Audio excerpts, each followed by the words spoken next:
തിരുവനന്തപുരത്ത് മെട്രോ കൊണ്ടുവരും എന്ന് പറയുന്നത് എവിടെ നിന്നിട്ടാണ് നമ്മൾ കൃത്യമായിട്ട് മനസ്സിലാക്കേണ്ടതായിട്ടുണ്ട്. കിഫ്ബി എന്നുള്ളത് യഥാർത്ഥത്തിൽ ഒരു ഊതി വീർപ്പിച്ച ബലൂണാണ്. അതിന്റെ ഉള്ളിൽ പൊള്ളയാണ് എന്ന് കഴിഞ്ഞ കുറെ സാമ്പത്തിക നയങ്ങൾ തെളിയിച്ചതാണ്. കേരളത്തിന്റെ യാഥാർത്ഥ്യത്തെ മനസ്സിലാക്കാതെയുള്ള ബജറ്റ് അവതരണമായിരുന്നു ഇന്നത്തെ കെ.എൻ. ബാലഗോപാലിന്റെ ബജറ്റ് അവതരണം. ഇന്ന് ബജറ്റ് 2 മണിക്കൂറിന്റെ മുകളിൽ നീണ്ട ബജറ്റ് നമ്മൾ കാണുമ്പോൾ മന്ത്രിയുടെ ശരീരഭാഷ പോലും ഒരു പ്രഹസനാത്മകമായി നമുക്ക് തോന്നും. കേരളത്തിലെ ബജറ്റുകളെല്ലാം കൗണ്ടർ സൈക്ലിക്കൽ ഫിസ്ക്കൽ പോളിസി അല്ല, മറിച്ച് പ്രോ സൈക്ലിക്കൽ ഫിസ്ക്കൽ പോളിസിയാണ്. ധനമന്ത്രി കെ.എൻ. ബാലഗോപാൽ അവതരിപ്പിച്ച ബജറ്റ് കേരളത്തിന്റെ സാമ്പത്തിക അവസ്ഥ മനസ്സിലാക്കാതെയെന്ന വിമർശനം. ജനങ്ങളെ പ്രതിരോധത്തിലാക്കുകയാണ് ഈ ബജറ്റിലൂടെ. കിഫ്ബി വെറും പുകമറ, റവന്യൂ ഫണ്ട് ജനങ്ങൾക്കുള്ള ഇരുട്ടടിയെന്നും സാമ്പത്തിക ഗവേഷകൻ M5 ന്യൂസിനോട് പറഞ്ഞു. ഈ ഒരു ബജറ്റിനെ നമ്മൾ വിലയിരുത്തുന്ന സമയത്ത് കേരളത്തിന്റെ നിലവിലെ ഒരു സാമ്പത്തിക സാഹചര്യം കൂടെ നമ്മൾ കൃത്യമായിട്ട് മനസ്സിലാക്കണം എന്നൊരു അഭിപ്രായം എനിക്കുണ്ട്. എങ്കിൽ മാത്രമേ നമുക്ക് ഈ ബജറ്റിനെ കൂടുതൽ ഗഹനമായിട്ട് വിശകലനത്തിലേക്ക് എടുക്കാൻ വേണ്ടി പറ്റുള്ളൂ. ഇപ്പൊ കേരളം എന്ന് പറയുന്നത് സ്വാഭാവികമായിട്ടും ഒരു കൺസ്യൂമർ സ്റ്റേറ്റ് ആണ്, നമുക്ക് അറിയാം അത്. അപ്പൊ അങ്ങനെയുള്ള ഒരു കൺസ്യൂമർ സ്റ്റേറ്റിൽ ഇപ്പൊ GST ഒക്കെ വരുന്ന സമയത്ത് അതിന്റെയൊക്കെ അഡ്വാൻറ്റേജസ് കൃത്യമായിട്ട് ലഭിക്കേണ്ട ഒരു സ്റ്റേറ്റ് കൂടിയാണ് കേരളം. അങ്ങനെയുള്ള ഒരു കൺസ്യൂമർ സ്റ്റേറ്റിൽ നിന്ന് ഒരു ബജറ്റ് അവതരിപ്പിക്കുന്ന സമയത്ത് കേരളത്തിന്റെ നിലവിലെ സാമ്പത്തിക സ്ഥിതി എന്ന് പറയുന്നത് കടത്തിനു മുകളിൽ കടമാണ്. അതായത് ഫിസ്ക്കൽ സ്റ്റാറ്റസ് വളരെ പരിതാപകരമായിട്ടുള്ള ഒരു സാഹചര്യം കൂടിയാണ്. അപ്പൊ ഈ ഒരു സാഹചര്യത്തിൽ ഈ കടം എങ്ങനെ മറികടക്കാം എന്നുള്ളത് തന്നെയാണ് ഏതൊരു സർക്കാർ ബജറ്റ് അവതരിപ്പിച്ചു കഴിഞ്ഞാലും അവരുടെ മുഖ്യ അജണ്ടയായിട്ട് വരേണ്ടത്. അതുപോലെ തന്നെ എങ്ങനെ പരമാവധി വരുമാനം ഉണ്ടാക്കാം, ഇതിനെ എങ്ങനെ മറികടക്കാം എന്നുള്ളത് തന്നെയാണ്. പക്ഷേ ഈ ഒരു ബജറ്റ് നമ്മൾ എടുത്തു പരിശോധിക്കുന്ന സമയത്ത് അങ്ങനെ ഒരു മറികടക്കൽ സാധാരണക്കാരെ വലിയ രീതിയിൽ വലച്ചുകൊണ്ടുള്ള ഒരു സമീപനം സ്വീകരിച്ച ബജറ്റായിട്ട് തുടക്കത്തിൽ നമുക്ക് ഈ ബജറ്റിനെ വിലയിരുത്താം എന്നാണ് എൻ്റെ ഒരു അഭിപ്രായം. ഇതിനെ കുറച്ചും കൂടെ കൃത്യമായിട്ട് പറയുകയാണെന്നുണ്ടെങ്കിൽ ഞാൻ 2 എക്കണോമിക് ടേംസ് പറയും. അതായത് ഒന്ന് കൗണ്ടർ സൈക്ലിക്കൽ ഫിസ്ക്കൽ പോളിസി എന്നാണ്, രണ്ടാമത്തത് ഒരു പ്രോ സൈക്ലിക്കൽ ഫിസ്ക്കൽ പോളിസി എന്നാണ്. ഇപ്പം സാമ്പത്തിക രംഗത്ത് അല്ലെങ്കിൽ സാമ്പത്തിക ശാസ്ത്രം പഠിക്കുന്ന ഒരു വിദ്യാർത്ഥിക്ക് വളരെ കൃത്യമായിട്ട് ഇത് മനസ്സിലാകും. കൗണ്ടർ സൈക്ലിക്കൽ ഫിസ്ക്കൽ പോളിസി എന്ന് പറഞ്ഞു കഴിഞ്ഞാൽ നമ്മുടെ ഇക്കോണമിയിൽ ഒരു ബൂം സംഭവിക്കുന്ന സമയത്ത് അതിന് നേരെ ഓപ്പോസിറ്റ്, അതായത് ഒരു ബൂം സംഭവിക്കുന്ന സമയത്ത് അതിനെ കൺട്രോൾ ചെയ്യുന്ന മെഷർമെന്റ് സ്വീകരിക്കുക. അതുപോലെ തന്നെ ഒരു റെസിസ്റ്റന്റ് ആണ് സംഭവിക്കുന്നത് എന്നുണ്ടെങ്കിൽ നേരെ ഓപ്പോസിറ്റ് ആയിട്ട് കൂടുതൽ സ്പെൻഡ് ചെയ്യുക. ഈ നിലപാടിനെയാണ്, ഇത്തരത്തിലുള്ള പോളിസിയാണ് കൗണ്ടർ സൈക്ലിക്കൽ ഫിസ്ക്കൽ പോളിസി എന്ന് പറയുന്നത്. രണ്ടാമത് ഞാൻ പറഞ്ഞത് pro cyclical fiscal policy. Pro cyclical fiscal policy എന്ന് പറഞ്ഞു കഴിഞ്ഞാൽ ഒരു ബൂം സംഭവിക്കുകയാണ് എന്നുണ്ടെങ്കിൽ അതിന് നേരെ ഓപ്പോസിറ്റ് എന്നുള്ളതിന് പകരം അതേ ദിശയിൽ പോവുക, കൂടുതൽ സ്പെൻഡ് ചെയ്യുക. അതുപോലെ റെസിസ്റ്റന്റ് ആണ് സംഭവിക്കുന്നത് എന്നുണ്ടെങ്കിൽ കൂടുതൽ കൺട്രോൾ ചെയ്യുക. ഈ രണ്ടാമത് പറഞ്ഞ പ്രോ സൈക്ലിക്കൽ ഫിസ്ക്കൽ പോളിസി എന്നുള്ളത് ഒരിക്കലും ഒരു സാമ്പത്തിക രംഗത്തിന്, അത് ഏത് സാമ്പത്തിക രംഗമാണെങ്കിലും ആ ഇക്കോണമിക്ക് അതൊരിക്കലും ഒരു പ്രോഗ്രസീവ് ആയിട്ടുള്ള നയമാവില്ല. മറിച്ച് കൗണ്ടർ സൈക്ലിക്കൽ ഫിസ്ക്കൽ പോളിസി ആകും എപ്പോഴും ഒരു ഇക്കോണമിക്ക് നല്ലത്. പക്ഷേ ഈ LDF സർക്കാർ കേരളത്തിൽ വന്നതിന് ശേഷം ഇപ്പൊ ഈ ബജറ്റിലടക്കം അത് വളരെ കൃത്യമാണ്.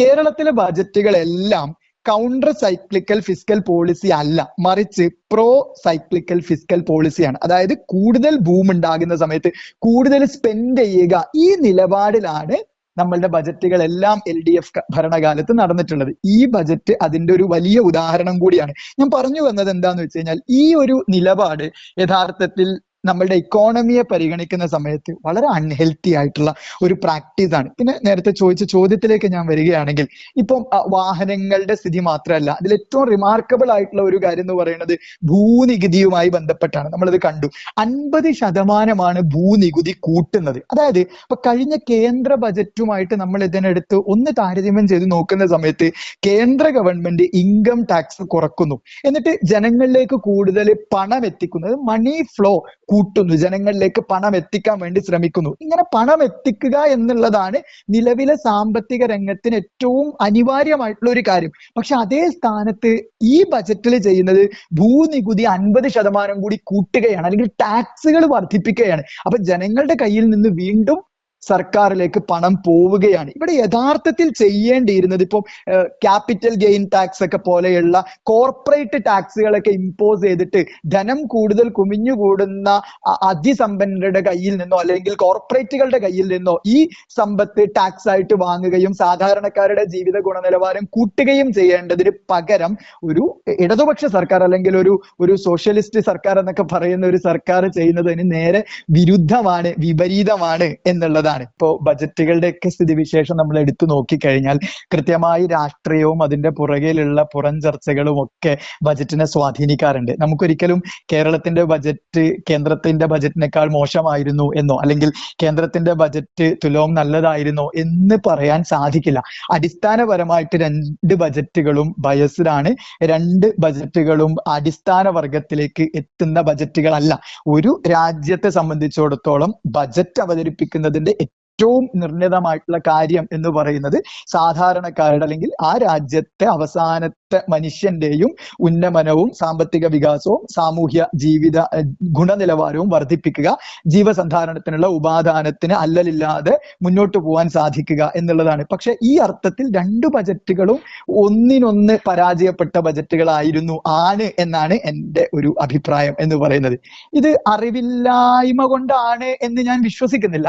പക്ഷേ കേരളത്തിന്റെ യാഥാർത്ഥ്യത്തെ മനസ്സിലാക്കാതെയുള്ള ബജറ്റ് അവതരണമായിരുന്നു ഇന്നത്തെ KN ബാലഗോപാലിന്റെ ബജറ്റ് അവതരണം. അത് കഴിഞ്ഞ കുറെ ബജറ്റുകളായിട്ട് ഈ പാറ്റേൺ തുടരുന്നുണ്ട്. ഞാനതിൽ വളരെ കൗതുകമുള്ള ഒരു കാര്യം പറയുകയാണെന്നുണ്ടെങ്കിൽ ഇന്ന് ബജറ്റ് 2 മണിക്കൂറിന്റെ മുകളിൽ നീണ്ട ബജറ്റ് നമ്മൾ കാണുമ്പോൾ മന്ത്രിയുടെ ശരീരഭാഷ പോലും ഒരു പ്രഹസനാത്മകമായി നമുക്ക് തോന്നും. അതായത് മുൻപ് തോമസ് ഐസക്കും അല്ലെങ്കിൽ KM മാണിയൊക്കെ കേരളത്തിലെ ബജറ്റ് അവതരിപ്പിച്ച സമയത്ത് നമ്മൾ ആ ബജറ്റുകളൊക്കെ കണ്ടിട്ടുണ്ടായിരുന്നു. അവരുടെയൊക്കെ ശരീരഭാഷയും അവരുടെയൊക്കെ സംസാരവും ഒക്കെ നമ്മൾ കേട്ടിട്ടുണ്ടായിരുന്നു. ഇത് ബജറ്റിൽ പറയുന്ന കാര്യങ്ങളെ കുറിച്ച് മാത്രം നമ്മൾ ചിന്തിച്ചാൽ മതി എന്ന് നമുക്ക് വേണമെങ്കിൽ പറയാം. പക്ഷേ ബജറ്റ് അവതരിപ്പിക്കുന്ന മന്ത്രിക്ക് ഉള്ള കോൺഫിഡൻസിന്റെ കുറവും ഇതൊന്നും നടക്കാൻ പോകുന്നില്ല അല്ലെങ്കിൽ ഇതൊക്കെ ചുമ്മാ ഒരു ഗിമ്മിക്കാണ് എന്നുള്ള രീതിയിലുള്ള ഒരു ബജറ്റ് അവതരണം കണ്ടവർക്ക് കൃത്യമായിട്ട് മനസ്സിലാക്കാൻ സാധിക്കുമെന്നാണ് എനിക്ക് തോന്നുന്നത്. ദെൻ റിയാലിറ്റി പഠിക്കാത്തത് കൊണ്ടാണ്, യാഥാർത്ഥ്യം മനസ്സിലാക്കാത്തത് കൊണ്ടാണ്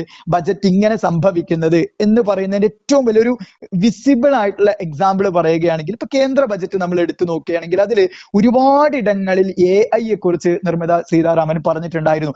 AI ആയി ബന്ധപ്പെട്ട് നിരവധി പദ്ധതികൾ ഉണ്ടായിരുന്നു, നിരവധി സാമ്പത്തിക വിനിയോഗം ബജറ്റിൽ കൃത്യമായിട്ടുണ്ടായിരുന്നു. അതിന് പിന്നിൽ കൃത്യമായ രാഷ്ട്രീയമുണ്ട്. കാരണം ഇപ്പൊ ചൈന DeepSeek ഒക്കെ കൊണ്ടുവരുന്നു, ഓപ്പൺ AI അപ്പുറത്തേക്ക് അത് വളരുന്നു. ഇന്ത്യ തദ്ദേശീയമായിട്ടൊരു AI വികസിപ്പിച്ചെടുക്കുക എന്നുള്ളത് ഒരു രാഷ്ട്രീയ പ്രശ്നം കൂടിയായ സാഹചര്യത്തിലാണ് അങ്ങനെ വരുന്നത്. പക്ഷേ കേരളത്തിൽ ഈ ബജറ്റിൽ ഒരിടത്ത് പോലും AI എന്നുള്ളൊരു വാക്ക് പ്രയോഗിക്കുകയോ AI ബന്ധപ്പെട്ട് പദ്ധതികൾ ആവിഷ്കരിക്കുകയോ ചെയ്യുന്നില്ല. അപ്പൊ നോക്കൂ, റിയാലിറ്റിയിൽ നിന്ന് ഏറെ അകന്നുള്ള വളരെ മെക്കാനിക്കൽ ആയിട്ടുള്ള ഒരു ബജറ്റ് ആയിരുന്നു ഈ ബജറ്റ് എന്ന് നമുക്ക് ആ ഒരൊറ്റ ഉദാഹരണത്തിൽ നിന്ന് കൃത്യമായിട്ട് വിശകലനം ചെയ്ത് പറയാൻ സാധിക്കും. രണ്ടാമത്തെ ഒരു കാര്യം എന്ന് പറയുന്നത് ഒരുപക്ഷെ ഇനിയിപ്പൊ അത്തരം പദ്ധതികൾക്കൊന്നും പ്രസക്തി ഇല്ല എന്നുള്ള ഒരു നിർവൃതിയിൽ നിന്നാണോ ഇത്തരത്തിലുള്ള ഒരു ബജറ്റ് സംഭവിച്ചത് എന്ന് പോലും നമ്മൾ ചിന്തിക്കേണ്ടിയിരിക്കുന്നു. കാരണം ഇതെല്ലാം വളരെ യാന്ത്രികമായിട്ട് നടക്കുന്നത് പോലെയാണ് ഒരു വ്യക്തി എന്നുള്ള രീതിയിൽ എനിക്ക് ബജറ്റ് കണ്ട സമയത്ത് ബോധ്യപ്പെട്ടിട്ടുണ്ടായിരുന്നത്. യഥാർത്ഥത്തിൽ തോമസ് ഐസക് ധനമന്ത്രിയായിരുന്ന സമയത്ത് തൊട്ട് കേൾക്കാൻ ശീലിപ്പിച്ചൊരു വാക്കാണ് കിഫ്ബി എന്ന് പറയുന്നത്.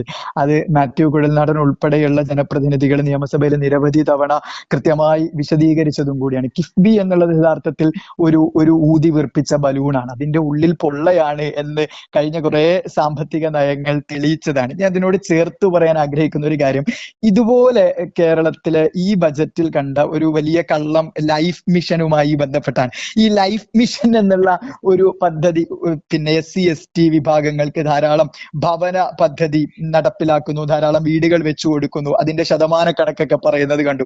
പക്ഷെ ഇത് നമ്മൾ കൃത്യമായിട്ട് സ്റ്റാറ്റിസ്റ്റിക്കലി നമ്മൾ അനലൈസ് ചെയ്യുകയാണെങ്കിൽ നമുക്ക് മനസ്സിലാക്കാവുന്ന ഒരു കാര്യം, നേരത്തെ ധാരാളം ഭവന പദ്ധതികൾ കേരളത്തിൽ ഉണ്ടായിരുന്നു, വിവിധ പേരുകളിലായിരുന്നു. ആ പേരുകളെ എല്ലാം ഒരൊറ്റ പേരിലേക്ക് ചുരുക്കി, ലൈഫ് മിഷൻ എന്ന പേരിലേക്ക് ചുരുക്കി. പക്ഷെ മൊത്തത്തിൽ വീട് കിട്ടുന്ന, അതായത് SC ST വിഭാഗത്തിൽപ്പെട്ട് വീട് നിർമ്മിച്ചു കൊടുക്കേണ്ടവരായിട്ടുള്ള ടോട്ടൽ ബെനഫിഷ്യറീസിന്റെ എണ്ണത്തിൽ 60% കുറവാണ് യഥാർത്ഥത്തിൽ സംഭവിച്ചിട്ടുള്ളത്. പക്ഷേ ഈ ഷാറ്റേഡ് ആയി കിടക്കുന്ന പല പദ്ധതികളെ ഒറ്റ കൂരയ്ക്ക് കീഴിലേക്ക് കൊണ്ടുവന്ന്, ഒറ്റ പേരിന് കീഴിൽ കൊണ്ടുവന്ന് എണ്ണക്കണക്ക് പറയുമ്പോൾ അത് നമുക്ക് പെരുപ്പിച്ചു തോന്നും. യഥാർത്ഥ കണക്ക് പരിശോധിക്കുമ്പോൾ 60% കുറവാണ് അവിടെ കാണാൻ സാധിക്കുക. ഇത് പ്രതിപക്ഷ നേതാവ് VD സതീശനും വളരെ കൃത്യമായി ഉന്നയിച്ച ഒരു കാര്യമാണ്. ഇതോട് ചേർത്ത് നമുക്ക് കിഫ്ബിയെ മനസ്സിലാക്കാം. അതായത് പൊതുസമൂഹത്തിന്റെ മുന്നിലേക്ക് ഒരു പുകമറ സൃഷ്ടിക്കുകയും PR ഏജൻസികൾ വെച്ചിട്ട് ഇത്തരത്തിലുള്ള പദ്ധതികളെ പരമാവധി ബൂസ്റ്റ് ചെയ്യുകയും, എന്നാൽ യാഥാർത്ഥ്യ ബോധത്തിൽ നമ്മൾ ചിന്തിക്കുന്ന സമയത്ത് യാതൊന്നും നടക്കാതിരിക്കുകയും ചെയ്യുന്ന ഒരു സാഹചര്യമാണ് ഇവിടെ ഉള്ളത്. അതിന്റെ ഉദാഹരണമാണ് ഞാൻ പറഞ്ഞ ലൈഫ് മിഷനും നിങ്ങൾ ചോദിച്ച കിഫ്ബിയും ഒക്കെ.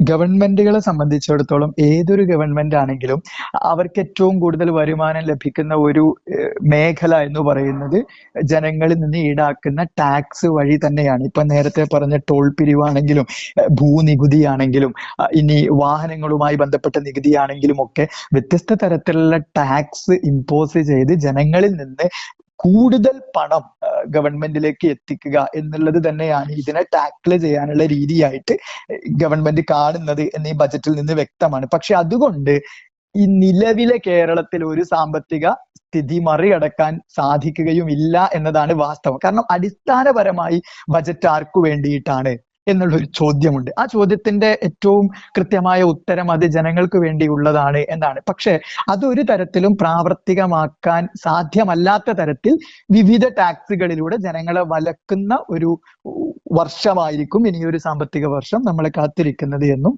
നമുക്കിതിൽ നിന്ന് വായിച്ചെടുക്കാൻ സാധിക്കും.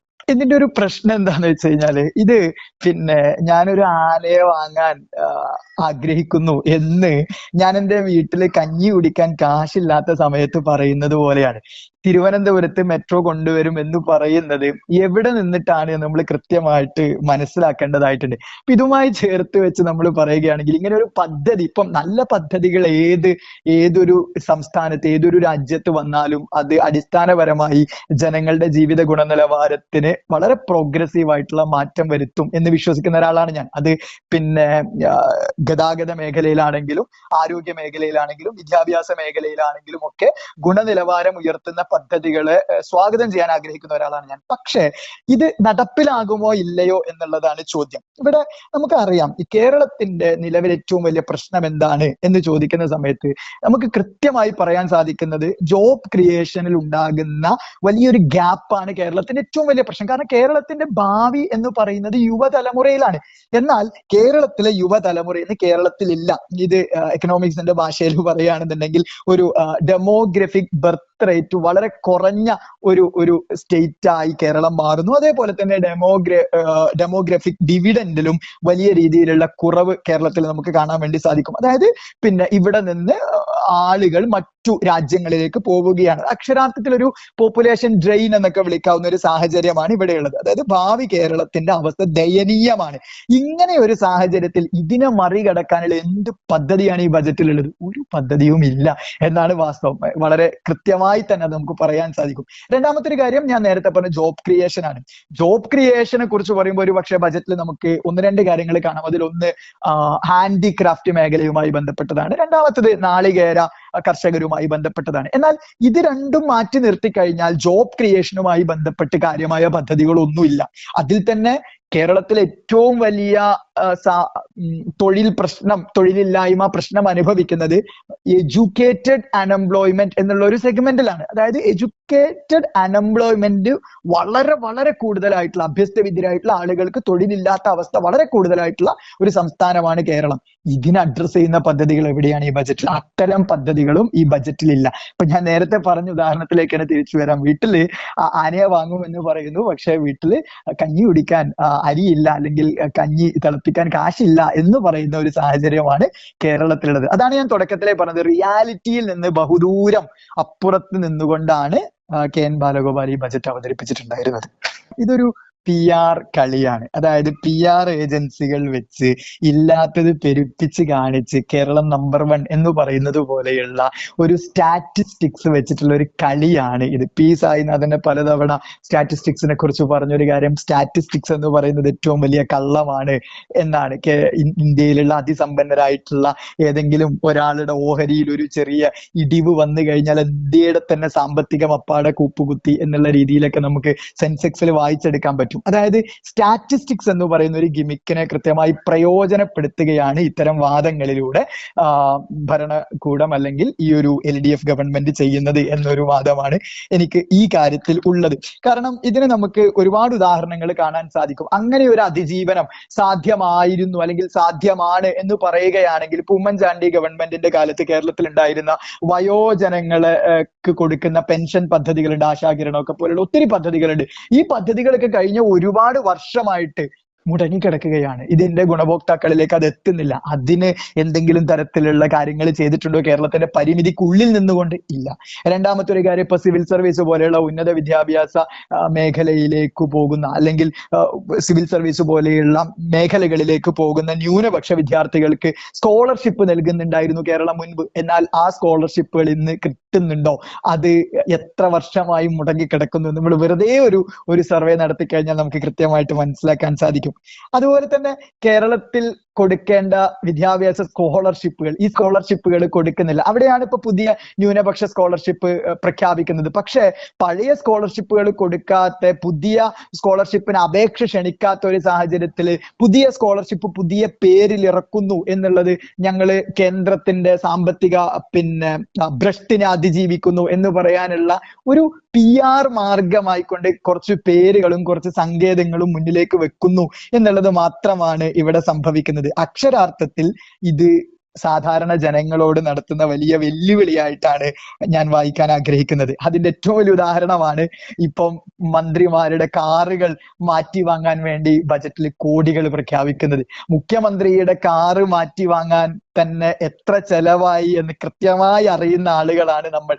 അവിടെയാണ് ഒരു മന്ത്രിസഭയിലെ മുഴുവൻ മന്ത്രിമാരുടെയും കാറ് മാറ്റി വാങ്ങുന്നത്. 1 കോടിക്കല്ല, 1 രൂപക്ക് പോലും കൃത്യമായി വിലയുള്ള ഒരു സമയത്താണ് ഈ കേന്ദ്ര അവഗണനയുണ്ട് എന്ന് പറയുന്ന ഒരു സാഹചര്യത്തിലാണ് കേരളത്തിന്റെ ഒരു ഫിസ്ക്കൽ സ്റ്റാറ്റസ് അത്രയും താഴെ കിടക്കുന്ന ഒരു സാഹചര്യത്തിലാണ്, കടം കുമിഞ്ഞുകൂടുന്ന ഒരു സാഹചര്യത്തിലാണ്. ഇനിയിപ്പം 16ാമത്തെ ഫൈനാൻസ് കമ്മീഷൻ വരികയാണ്. ഇതുവരെയുള്ള 14-15 ഫൈനാൻസ് കമ്മീഷൻ പോലെയല്ല, ക്രൈറ്റീരിയ മാറിയിട്ടുണ്ട്. കേരളത്തിന് കിട്ടുന്ന വിഹിതം ഉറപ്പായിട്ടും കുറയും. അതായത് ഒരു വെർട്ടിക്കൽ ഡെവല്യൂഷൻ വളരെ കുറവായിരിക്കും. ഇങ്ങനെ ഒരു സാഹചര്യത്തിൽ ധന ദുർവ്യയത്തിന്റെ കൂടെ ഒരു ബജറ്റായിട്ട് ഈ ബജറ്റിനെ നമുക്ക് കണക്കാക്കാൻ വേണ്ടി പറ്റും. പക്ഷെ ഇതിനെയൊക്കെ ഒരുപക്ഷെ ഇടതുപക്ഷ സർക്കാർ മറികടക്കാൻ പോകുന്നത് PR ഏജൻസിയെ വെച്ചുകൊണ്ടും യൂട്യൂബ് ചാനലുകൾ വെച്ചുകൊണ്ടും സൈബർ ഇടങ്ങളിലെ എഴുത്തുകൾ വെച്ചുകൊണ്ടൊക്കെ ആയിരിക്കും. പക്ഷെ അടിസ്ഥാനപരമായി വരുന്ന ഒരു വർഷം ഇപ്പോഴുള്ളതിനേക്കാളും താഴെയുള്ള സാമ്പത്തിക സ്ഥിതിയിലേക്ക്, സാമ്പത്തിക അസ്ഥിരതയിലേക്ക് കേരളത്തിലെ ജനം പോകും